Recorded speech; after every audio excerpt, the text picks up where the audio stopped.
Alright, അപ്പോൾ ഇന്ന് നമ്മുടെ 30th ഡേ 30ാം ദിവസമാണ് ഇന്നത്തെ ഞങ്ങൾ യാത്ര തുടങ്ങിയിട്ട്. ഒരു മാസം പൂർത്തിയായി.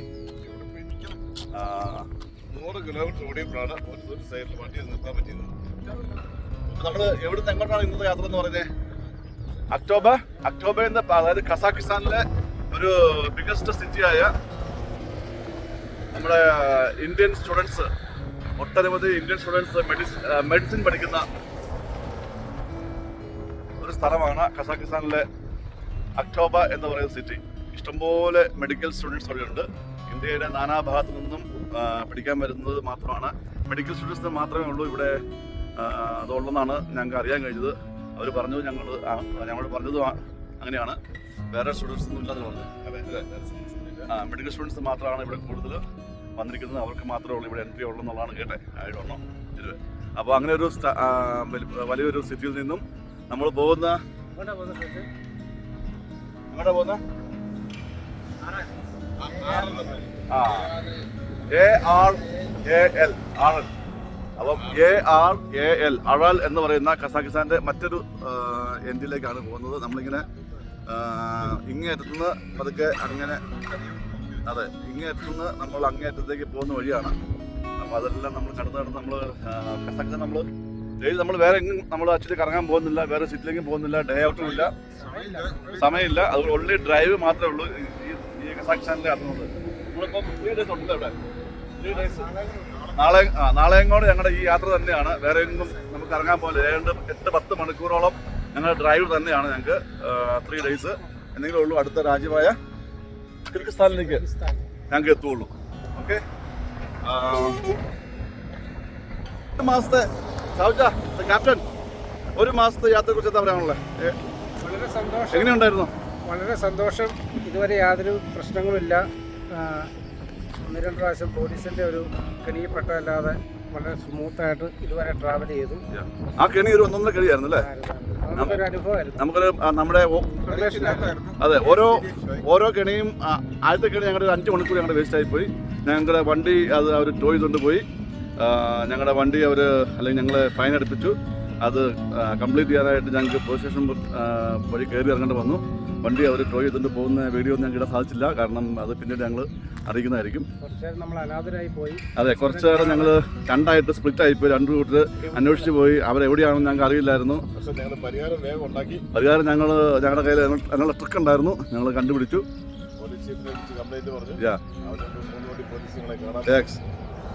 അതുകൂടാണ്ട് ഞങ്ങൾ നമ്മുടെ ഹോം ഓഫീസിനെ കോൺടാക്ട് ചെയ്തു. ഹോം ഓഫീസ് വളരെ ആക്ഷൻ, വെരി അൺസർട്ടൺ, അല്ലെങ്കിൽ വെരി അൺഎക്സ്പെക്റ്റഡ് അവരുടെ ആക്ഷൻ ആയിരുന്നു, അവരുടെ സപ്പോർട്ടായിരുന്നു നമുക്കുണ്ടായിരുന്നത്. അപ്പോൾ അവർ മുഖേന അങ്ങനെ പല കാര്യങ്ങളും നമ്മൾ ചെയ്തു.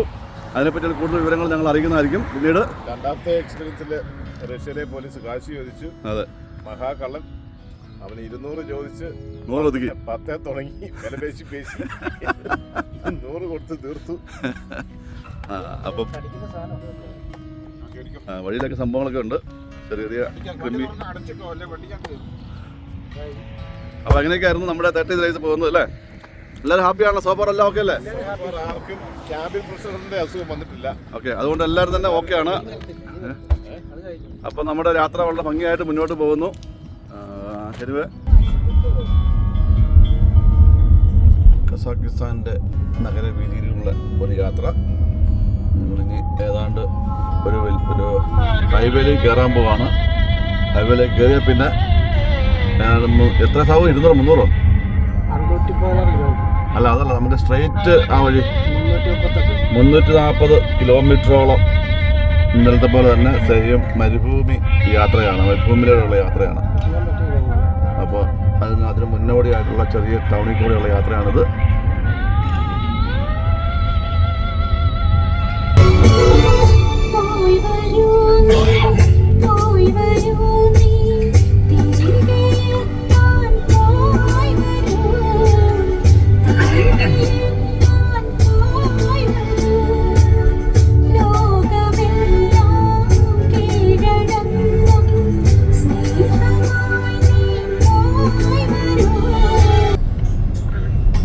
മോട്ടോർവേയിൽ ആനിമൽ ഇറങ്ങി.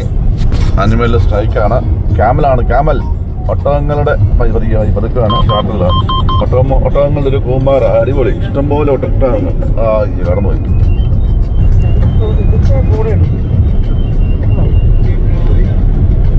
അപ്പം ഞങ്ങൾ ചെറിയ ലഞ്ചൊക്കെ കഴിഞ്ഞു. ഞങ്ങളുടെ യാത്ര വീണ്ടും തുടങ്ങി. ചെറിയൊരു ബ്രേക്കൊക്കെ എടുത്ത് ഞങ്ങൾ ഇവിടെ ചെറിയൊരു ബ്രേക്ക് സെൻറ്റർ ഉണ്ടായിരുന്നു. അത്യാവശ്യ കാര്യങ്ങളൊക്കെ നടന്നു. ചെറുതായിട്ട് സ്നാക്കും ചെറിയ ലഞ്ചും ചെറിയ ബിരിയാണിയൊക്കെ കിട്ടി. ചെറിയ ചിക്കൻ കാലും ചെറിയ അതൊക്കെ കിട്ടി. കുറച്ച് ഇച്ചിരി സൂപ്പും കിട്ടി. അപ്പം ഇച്ചിരി ബീഫ് കറിയും കിട്ടി. കുറച്ച് ബ്രെഡും കിട്ടി. അങ്ങനെ അതൊക്കെ കഴിച്ച് ഞങ്ങളിങ്ങനെ പോവുക. മോരുവെള്ളം കിട്ടി. അങ്ങനെ കട്ട തൈര് എല്ലാം കിട്ടി. ഞങ്ങൾ ആഘോഷമായിട്ട് ഞങ്ങൾ പോകുക. സന്തോഷത്തോടെ യാത്ര തുടരുന്നു.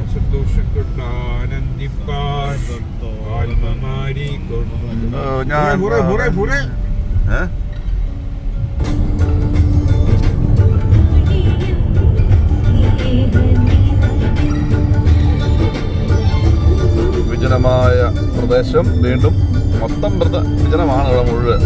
ഇടയ്ക്കിടയ്ക്ക് ഓരോ ബ്രേക്ക് പോലെ കുറേ കിലോമീറ്ററിൽ പോയി കഴിയുമ്പം ഒരു ചെറിയ ബ്രേക്ക് പോലെ സംഭവമുണ്ട്. അവിടെ ഒരു കെട്ടണം 2 കെട്ടണം പിന്നെ ഒരു പമ്പൊക്കെ ഉണ്ട്.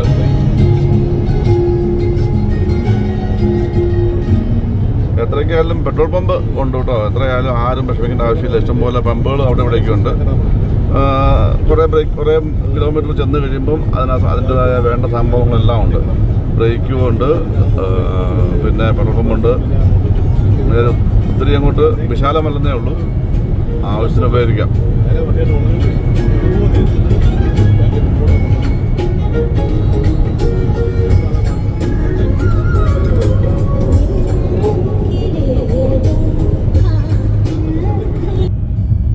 ഈ വഴിയുടെ സൈഡുകളിലൊന്നും പ്രത്യേകിച്ച് വൃക്ഷങ്ങൾ ഒന്നുമില്ല. എന്നാൽ ചിലയിടത്തൊക്കെ നട്ടുപിടിപ്പിച്ച് തുടങ്ങിയിട്ടുണ്ട്. അപ്പം ഇനി അടുത്ത പ്രാവശ്യം നിങ്ങൾ ആരെങ്കിലൊക്കെ വരുവാണെങ്കിൽ ചിലപ്പോൾ വരുമ്പോഴത്തേനും ഇവിടെ മരങ്ങളും കാര്യങ്ങളൊക്കെ ഉണ്ടാവും. എന്തൊക്കെ പണികളൊക്കെ നടന്നു വരുന്നുണ്ട് ഇഷ്ടംപോലെ. അത് ചില സ്ഥലങ്ങളിൽ ചെറിയതായിട്ട് വൃക്ഷങ്ങളിത് നിൽക്കുന്നുണ്ട്. ഉണ്ടായി ഇതെല്ലാം പുതിയ വൃക്ഷങ്ങൾ വെച്ചതാണ്.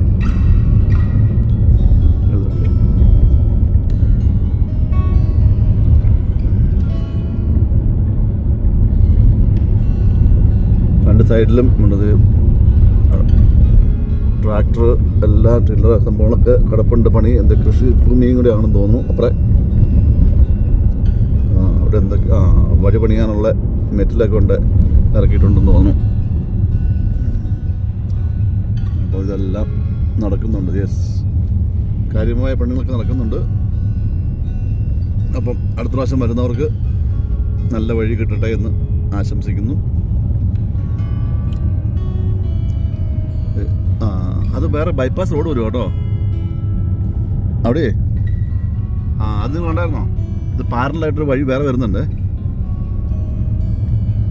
അപ്പോൾ അതാണ് സംഭവം. ഈ വഴി ഇനി അവർ ഉപേക്ഷിച്ചിട്ട് സൈഡിൽ പുതിയ റോഡുകൾ വെട്ടുന്നുണ്ട്. അപ്പോൾ അതുകൊണ്ടാണ് ഈ വഴി അധികം പണിയാത്ത. Okay, that's good. സ്ഥലങ്ങളും ഇഷ്ടംപോലെ ഉള്ളത് കൊണ്ട്, കാരണം സ്ട്രെയിറ്റ് ഏതാണ്ട് 360 കിലോമീറ്റർ ദൈർഘ്യമുള്ള റോഡാണ്. അപ്പം അതുകൊണ്ട് തന്നെ ആയിരിക്കാം അവർ പൈസ അധികം ഇപ്പോൾ ഈ റോഡിന് പൈസ കളയാതെ പുതിയ റോഡ് പണിയുവാണെങ്കിൽ അതായിരിക്കുമല്ലോ നല്ലതെന്ന് വിചാരിച്ചിട്ടായിരിക്കാം.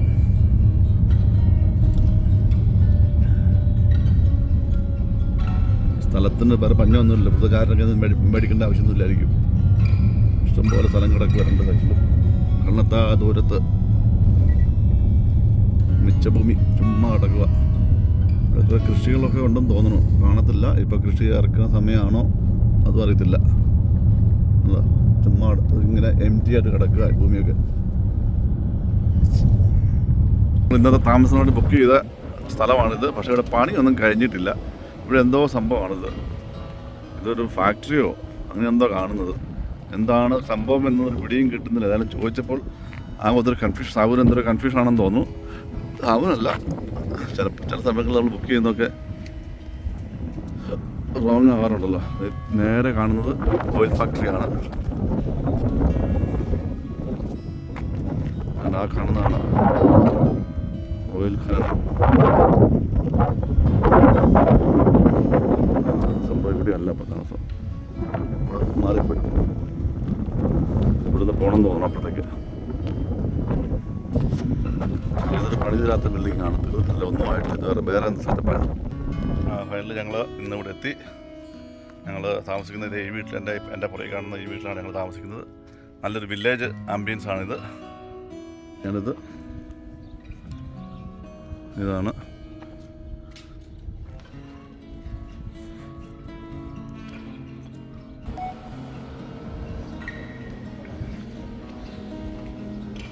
ചെറിയൊരു വില്ലേജാണ് ഇങ്ങനത്തെ. ഇവരെല്ലാം ഓരോ വീടാണെന്ന് തോന്നുന്നു. ഓരോരുത്തരിങ്ങനെ അലുമിനിയത്തിൻ്റെ ഷീറ്റ് വെച്ച് മറിച്ചിട്ടുണ്ട്, ഫെൻസ് പോലെ. ഇവിടെ ഒന്നുമില്ല, വേറെ അപ്പുറത്തേക്കൊന്നുമില്ല. ഇവിടെ ഒരു 3-4 ഈ കാണുന്ന വീട് മാത്രമേ ഉള്ളൂ ഇവിടെ. ഇത് ഈ വീടിൻ്റെ ഓണറിൻ്റെ ഒരു ചെറിയ ബസ്സാണ്. എന്താണ്, ലൈൻ ബസ്സാണോ ടൂറിസ്റ്റ് ബസ്സാണോ, പുള്ളി ഗസ്റ്റിനെ കൊണ്ടുവരുന്ന വണ്ടിയാണോ എന്നറിയത്തില്ല. ഇത് പുള്ളി ഇതിൻ്റെ മുമ്പിൽ അഡ്രസ്സൊക്കെ ഇങ്ങനെ എഴുതി വെച്ചിട്ടുണ്ട്.